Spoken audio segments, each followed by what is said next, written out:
Archie, let's talk about the years you were in school. 1972, Ohio State wins 14-11. Can you recall that day? Do I recall that day? Yes, I do. I remember it being a very cold day in particular. Playing Michigan at home at Ohio Stadium. It was a tough football game. But what I remember most about is our defense was exceptional that day. We had several goal line stands, and I was really impressed with the way that our defense played the game. Michigan, as they always are, was very, very tough, hard-fought game, but fair, and we came out on top. That's the main thing. We came out on top. And one of the things that I'm most proud of, I must say, is that over all my years in playing collegiate football, that we never lost to Michigan during those 4 years. We certainly tied in 1973, but never lost to them, and that in itself is a highlight of my collegiate football career. Those goal line stands that your defense had in '72 included some names. Gradishar and Middleton, and any names you can remember? Oh yeah, those are great names. Gradishar, Middleton, Cusick, Arnie Jones, Kegels. Man, our guys were very, very good. That was a great defense that year. And it had to feel good that Michigan was ranked 3. They were ranked higher than you at the time. Well, you know, I knew that they were ranked higher than we were, but you know, I never paid that any attention at the time, and so I haven't thought about that right now because that wasn't important, because when you play that football game, your rankings don't matter. I mean, you could be ranked higher than the other team, and they could be ranked higher than us. It didn't make any difference. It was going to be a hard-fought football game, and you better believe that when it's all over, you've spent everything that you have. Obviously, that was your first Michigan game playing under the legendary Woody Hayes. Yeah, it was, and I was familiar with the rivalry because I'm right from Columbus, Ohio, and every year, you know, I always used to listen to the Ohio State Michigan game, and used to always get pumped up about that particular game, and so I was very familiar with the rivalry, and I was excited about having the opportunity to play in that sort of rivalry. Matter of fact, you ask a lot of the guys that come to Ohio State, I think you'll find that a lot of them come to Ohio State to have that opportunity to play in a rivalry such as the Ohio State Michigan rivalry. So it was really exciting for me that to get out there and actually play in that game, especially as a freshman, and with that being the first year that freshmen were eligible to play varsity football. That made it even more special for me, a freshman out there playing with the veterans, you might say. Did you have some of those veterans pull you to the side and say, now listen, Archie, we knew you grew up around here, but here's what it is? Well, I wouldn't say that they pulled me aside, but Coach Woody Hayes had a special way of preparing for the Michigan game. You see, he was the type of coach that had the regular season, then Michigan, and then the bowl season. So it was a separate season as far as we were concerned, that Michigan game. And we actually practiced all year long to play Michigan. I mean, our spring practice would all be geared towards Michigan. We even spent the first day of practice during the week when we'd play other teams, preparing for Michigan. So the game was just that important to us, and Coach Hayes recognized that, and he knew that in order to win that football game, you got to be the best that you can possibly be. And to be the best that we could possibly be, he used that extra time to prepare for that football game, and it was time well spent. Now, he was a legend while you were playing for him, but there was a guy on the other sidelines who was becoming one. What do you think about Bo Schembechler? Oh, I like Bo Schembechler. As a matter of fact, I always thought that he was a great coach. I think he's a great person. Matter of fact, he recruited me at Michigan, and I certainly enjoyed the time that I spent at Michigan. But I chose Ohio State and chose Woody Hayes. And when I think about Bo Schembechler, I think about Woody Hayes because to me, they were very, very similar. Matter of fact, when I read Bo's book, it was almost as if I was reading about Coach Woody Hayes. They were so similar, and they were the best of friends, actually, but they were very, very fierce rivals, and I think that relationship really made that rivalry pretty doggone special. Now tell me about the recruiting. You were recruited by Michigan, as you said. You're obviously recruited by Ohio State, but what was the word around town? Were you getting pulled one way and another? Well, not really. I mean, came down to me. There were three or four schools that I was actually interested in, and it came down to Northwestern, which was a school that I was really planning on attending pretty early because Ohio State and Michigan started recruiting me kind of late. The Naval Academy, which I was really thinking seriously about going to the Naval Academy because I liked the fact that that it was an academy, great academics, and the service side of it. And then there was Ohio State, and then there was Michigan. I chose Ohio State because I felt that that was the better place for me. I had a great time when I was being recruited by Michigan. The people there treated me very, very well. And when I came to Ohio State, I had a wonderful time. And I was familiar with this area. And not only that, my folks, well, I come from a fairly large family of 6 brothers and a sister, and my 3 older brothers all went away to college, and they all played football. And I used to always witness my folks in the family jumping in the car, going to watch my older brothers play. And I felt it would be a lot easier if I stayed right here in town, and all they'd have to do was come across town to watch me play. And I think it worked out pretty well.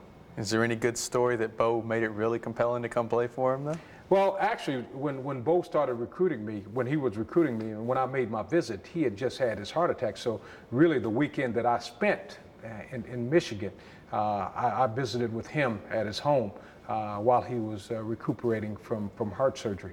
So I really didn't spend a whole lot of time with Bo at that time, but I spent a lot of time on the phone talking with him, and I knew that he was interested, but his main guy that was recruiting me was Chuck Stobart, who later became a coach here at Ohio State, and he always used to tell me that Ohio State wouldn't have recruited me if it wasn't for him going after me at Michigan. Tell me about 1973. Now that was a tie game. 1973 was a tie game, but it was kind of a heartbreaking game because I think that 1973 team that we had was one of the great teams in Ohio State's history. I mean, we had a lot of great names. Some of the names you mentioned with the 1972, the Randy Gradishars, the Rick Middletons, and the Cusicks, the Kegels. I mean, they were all on that team. We had a great defensive team. If you look at the scores that we had during that year, nobody was even close other than that tie. I mean, the defense was just that good, and the scores that we put up on offense were pretty astounding also. So we had a really great football team that year, and we had to play at Michigan, and that makes it difficult. Anytime you have to go and play in Michigan, you're playing in their backyard, it's tough to come out of there with a victory. And we went in there, and the first half, we were up, actually, I think it was 10-0. And they came back in the second half, and they tied the ball game up 10-10. And it was a game for us that we missed the little bit of passing that we did. Cornelius Green had hurt his hand the week before against Iowa. So Coach Hayes did not throw the ball very much. And matter of fact, that was one of the games where I ran the ball the most that I've done at Ohio State. I think I carried the ball maybe 30, 31 times, somewhere in there, and that's about the most I ever carried while I was at Ohio State. So we ran the ball all day long, and those were very, very tough yards. But it came out 10-10, but what I remember most about that is that the athletic directors had to vote to see who was going to go to the Rose Bowl, because at the time, only one team would go to a bowl game. And because we were tied, the athletic directors had to vote to see who was going to go. And we won that vote. And I liked that game, and I liked the fact that we went to the Rose Bowl because it gave us an opportunity to play Southern Cal, because we had played them the year before, and they had beaten us pretty bad in the Rose Bowl the year before, 42-17. And that gave us the opportunity to go out and play them again, where we beat them 42-21. So even though we tied that game, there were some good things that happened as a result, and that is having the opportunity to go back to the Rose Bowl that would allow us to be able to go to the Rose Bowl 4 straight years. And then typical fashion in '74, another close game, but you come out on the good end. Another close game, and they actually played pretty well against us, and that was here in Ohio Stadium. What I remember most about that game is our field goal kicker, Tom Clavin, was excellent. He was on his mark, kicked 4 field goals, and we win that football game. And Michigan at the end of the game have an opportunity to kick a field goal, and they miss it. Well, you know how that goes. That happens sometimes. But our guy was on the mark, and he kicked very, very well, and we got a victory out of that. What I also remember about that game, a personal story, is that Michigan's one of their either their defensive back or defensive end, one of the Banks brothers, came out that week and said that if Archie Griffin gets over 100 yards, it'll be over his dead body. And that was something that our offensive line took offense to, because when I got 100 yards, it was them getting 100 yards, because they were the ones that made it possible for me to get 100 yards. I remember going into class that Monday, I think it was, and one of my professors showed me the article. And I kind of laughed it off and I said, well, we'll see what happens. But when I went into the locker room, I saw many of our linemen around our bulletin board where Woody would paste things up on a bulletin board. And I saw them reading it. And I remember them thinking, hey, we'll get 100 yards. And we got 100 yards that day. But they were 100 tough yards. And as always with a Michigan game, it's going to be tough. Talk to me about getting hit. I mean, you carried the ball a lot. You were the star of your team. I mean, they probably came after you. Well, and when you played Michigan, I was always glad that it was the end of the season for us. I really was, because I can think on at least 2 occasions that if we'd have had to play the game the next week, that I probably wouldn't have been able to play, because it was so physical and I was so beat up after those Michigan games. It was just that tough. And in 1973, I know that I probably wouldn't have been able to play the week after that, because I ended up with a twisted knee, and my hands were beat up pretty bad in that game. And then in the 1974 game, I had 2 hip pointers and a deep thigh bruise. And you're talking about difficult to walk. It was difficult to walk after that game. But thank goodness I managed to be able to play throughout both of those games. But if I'd have had to play the next week, either one of those games, I guarantee it'd have been tough to play. And you close it out in 75 with a come-from-behind victory? Yes, and I got to say that that was very, very special. That game, we were rated #1 in the country going into that game. But again, when you go to Michigan, it's always going to be tough. And when you play that game, you throw out the records. They don't make a difference. It doesn't matter where you're ranked. It just doesn't make any difference whatsoever. And actually, they pretty much outplayed us during most of the game. But when we had to have it, we put it all together. And what I remember in particular is towards the end of the game, we're down 14-7. And we've got one real last opportunity to drive the football down the field. And I can remember our quarterback, Cornelius Green, who was certainly an outstanding quarterback for us during my time at Ohio State University. I remember him calling our offense together, because we hadn't moved the ball very much at all. Matter of fact, that was a game that broke my 100-yard rushing record streak. They held me to under 100 yards that particular game. But I remember him calling us together, and we held hands and we said a little prayer and just asked the Lord to help us to play to the best of our ability.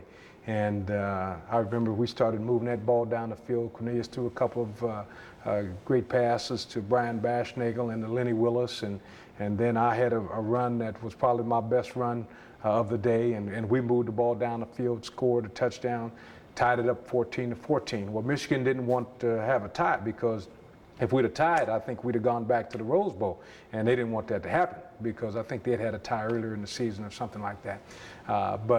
So they got pretty desperate, and they took to the air. And when they took to the air, my younger brother picked off a pass and ran it down to about the 2 or 3 yard line, and then our big fullback Pete Johnson took it over for a touchdown, and we win that game 21-14, and that was a huge victory for us. That put us back in the Rose Bowl for the 4th straight year, and it was a sweet victory, because it's always sweet when you can win that game and win it at their place. Now, is it accurate, I have here, that with about 3 minutes to play, your brother? My brother, yeah. Picked off a pass? Right, my youngest brother, Tell me about younger that. brother Ray. Well, it was exciting to see him do that. And actually, he played a great game. Can you start over with that? I was talking while you were saying Ray. Like, my brother Ray, he picked off the pass. Yeah. So we can get his name in. Okay. Yeah, my brother Ray, he picked off a pass, and and he ran it down to about the 2 or 3 yard line, and after that, when you get inside the 5 yard line, our big fullback Pete Johnson is going to take it over no matter what. And Pete did what he normally does, and he knocked it in the end zone. We get the victory out of that, 21-14, and that was a huge victory for us. Put us into the Rose Bowl and for the 4th straight time, and we go into the Rose Bowl rated #1 in the country. The Griffin house was jumping that night? The Griffin house was jumping that night. Ray had a great game, and I was really proud to see him play like that, because he just tackled extremely well that game, and that interception was the one that really got us in a position to win that football game. Now that you've had some time to reflect on those years and 4 games, and pretty much, with the exception of Michigan the first year, I mean, both teams ranked in the top 5 every year. How big is that? And that's huge, and that just adds to the rivalry, because you know that every year it's going to be a battle. It's going to be a huge battle, and the fans and everybody gets excited about it. And as a football player, if you can't get excited about it, then something's wrong with you, and you don't deserve to be a football player, because that is really what it's all about. You know, I think of the different things that Coach Woody Hayes used to do when you prepare for that game. In particular, I'll never forget my freshman year, my first Michigan game, when we started practice off that week. He would have former players come in and talk to us about their experiences playing Michigan. And I remember that particular year, he had Dave Whitfield come in, and he talked to us, and he got very emotional, and tears started coming out of his eyes. And I'm sitting in the meeting room thinking I know what this Ohio State-Michigan rivalry is all about.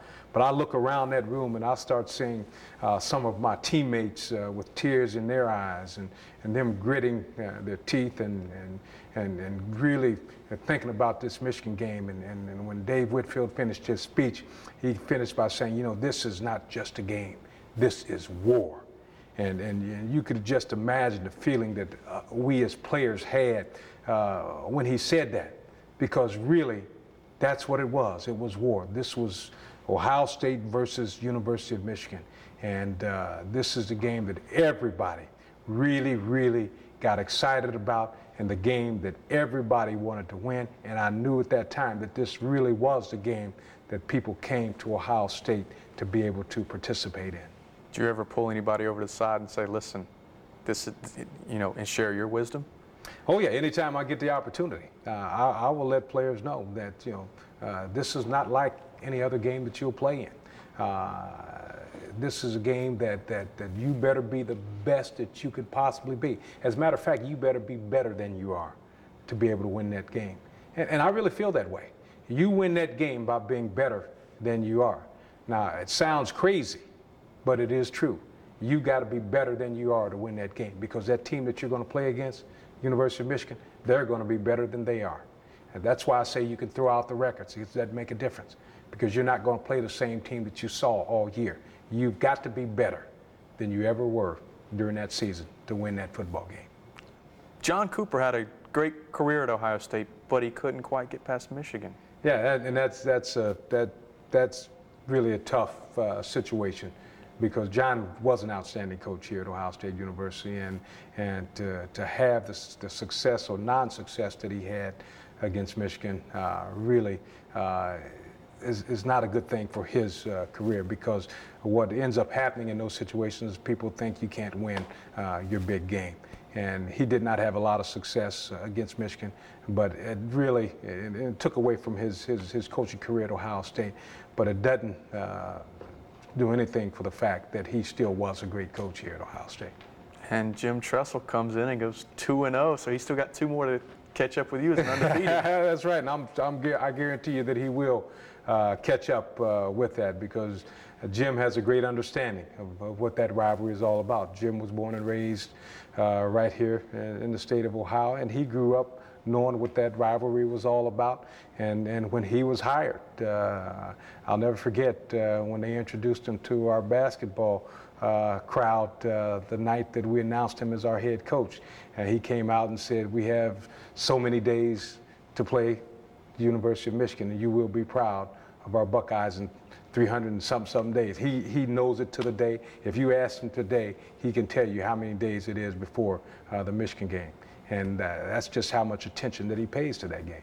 If the NCAA granted you one game of eligibility, would you pick Michigan? I'd pick Michigan. I'd pick Michigan. And I know that I'd never be able to play another game afterwards, but I'd pick Michigan. As a kid in Columbus, do you have any of those good stories about being glued to the radio or the TV, or maybe hopping the fence and selling programs or Cokes? Well, I never got to hop a fence for the Michigan game, but as a kid, I did used to come around the stadium. Didn't necessarily get in the game, but it was certainly around the stadium, and used to see all the hoopla and everything that was going on.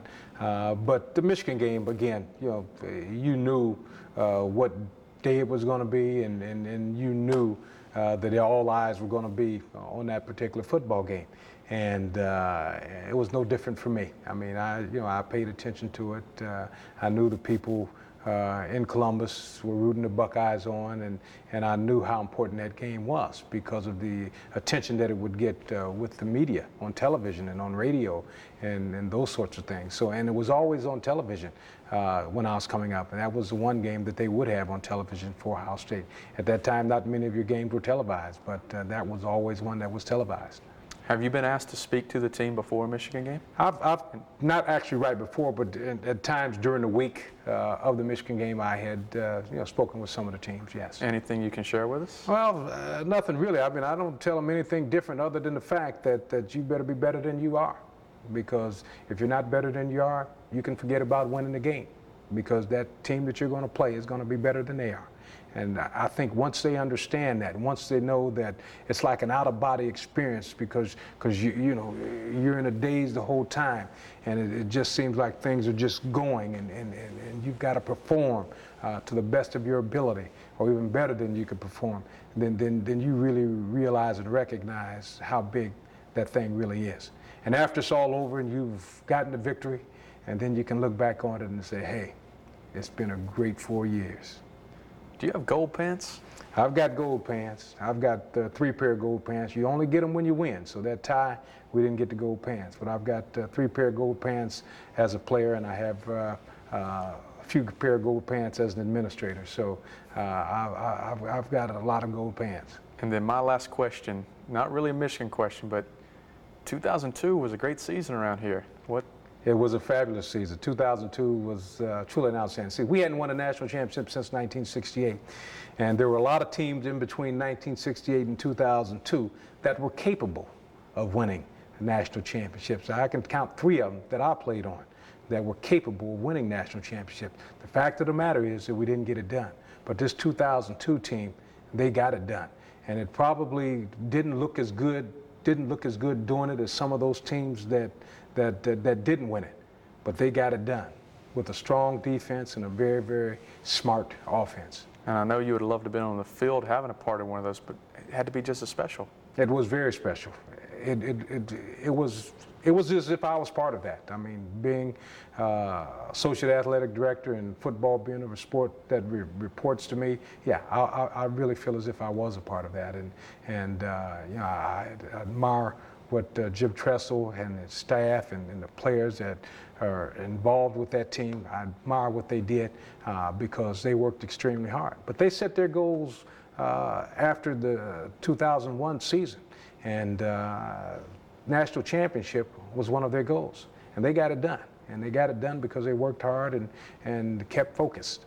And one of your heroes in those last 2 games, the Michigan and the Miami game, was Craig Krenzel, the only Michigan native on the roster. Yeah, that is true. And I got to believe that Craig feels as excited about winning that Michigan game as anybody, because being from Michigan and having the opportunity to play against the University of Michigan had to be very exciting for him. I've got one, Archie. This may not relate to the Michigan series, but you had such a remarkable career here. Could you pick one thing that you're most proud of? I mean, you get so many different accomplishments, but one thing that you just feel like... Well, I'll tell you, I mean, you say it doesn't relate to Michigan, and it doesn't have to relate to Michigan, I'm sure, but the thing I'm most proud of is never being beat by Michigan. I mean, that is what I'm most proud of. I'm proud to have played on some great teams at Ohio State with the guys that I played with, because they were phenomenal. I mean, I'll be the first to tell you that I could not have won 2 Heisman trophies without playing with the guys that I played with, because they're the guys that made it possible. I had an All-American on my line every year that I played at Ohio State University. And not everybody can say that, but I can say that, and I'm very proud of that. I'm most proud of having the opportunity of playing for a coach like Coach Woody Hayes, a man who really, really cared about the people that was in our program. And those years were very, very valuable to me because of all of the lessons I learned. Archie, can I ask you one more? And I'm not trying to be controversial here. You know, we're not doing a newscast or anything, but you know, you were a great running back here. Now you're an administrator at the university. Do you talk to Maurice Clarett, not even about the current thing, but I mean just in general about what it means to be a student athlete here, what it means to play in this program? Have you spoken to him, and what? Yeah, Maurice and I, we talk every now and then.